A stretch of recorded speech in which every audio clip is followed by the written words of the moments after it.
unidade da igreja, né? Portanto, eu, prisioneiro no Senhor, suplico-vos que andeis de modo digno para com o chamado que recebeste. Com toda a humildade e mansidão, com paciência, suportando-vos uns aos outros em amor. De novo, ó. Procurando cuidadosamente manter-nos a unidade do Espírito no vínculo da paz. Há um só corpo, um só Espírito. Da mesma forma que há esperança para a qual foste chamado em um só. Há um só Senhor, uma só fé e um só batismo. Batismo, então, é um só. Não tem dois batismos, é um só. Tá? Um só Deus e Pai de todos, que é sobre todos, por meio de todos e em todos. E a cada um de nós foi concedida a graça, conforme a medida repartida por Cristo. Por isso é que foi declarado: quando ele subia em triunfo às alturas, levou cativos muitos prisioneiros e distribuiu dons aos homens. O que significa? Ele subiu, senão que também desceu às partes mais baixas da terra. Aquele que desceu é o mesmo que semelhantemente subiu muito além de todos os céus, para preencher tudo o que existe. Amém? Então aqui Paulo está falando de quem? De Jesus. Jesus. Né? Ele foi dado toda a honra, todo o poder foi dado a Jesus, né? E aqui está falando porque a igreja naquela época, eles estavam se convertendo, mas era muita gente, não era? A conversão ali foi uma coisa tão extraordinária depois que o Espírito Santo veio, que se espalhou.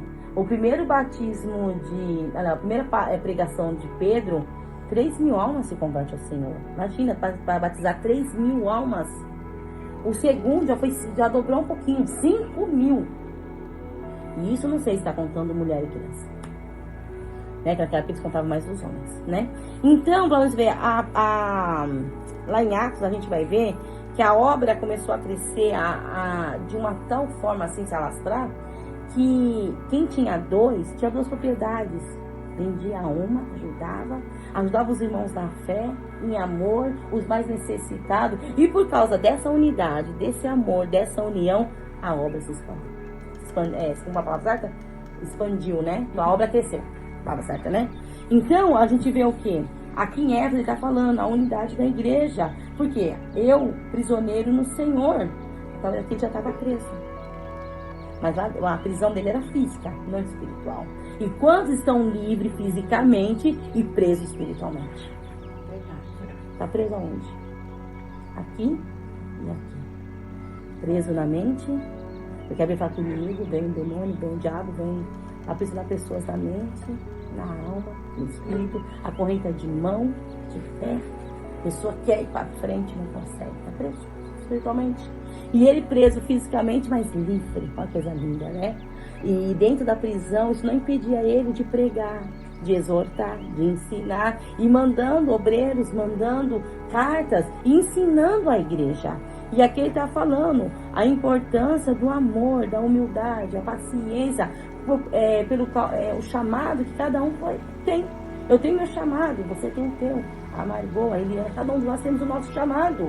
E o que nós estamos fazendo com o nosso chamado? Estamos zelando ele, como a Bíblia fala? Com amor? Por que mansidão e paciência? Mansidão entra lá no fruto do Espírito. A paciência, o amor, a fé, bondade, longanimidade, temperança, domínio. Muito, né? Então, você vê, ele está ensinando a gente, há um só Deus, Pai de todos. Um Deus só. Há um Espírito e um batismo só. Então, o Espírito Santo de Deus não é 2, 3, é um só.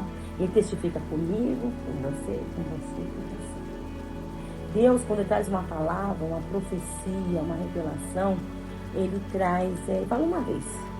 Deus não é Deus que fala hoje uma coisa, amanhã fala outra. Ele fala o que pode acontecer, ele vai confirmando aquilo que ele já falou. Então, por exemplo, hoje, a profecia, o Senhor manda uma, aí amanhã Deus fala outra. Não, Deus não é Deus de mentira. Meio de confusão, né? A Bíblia fala que nele não há mistura e nem sombra de variação. Ele é o Pai das luzes, está na Bíblia. Arrepia, gente. Nele não há mentira, né?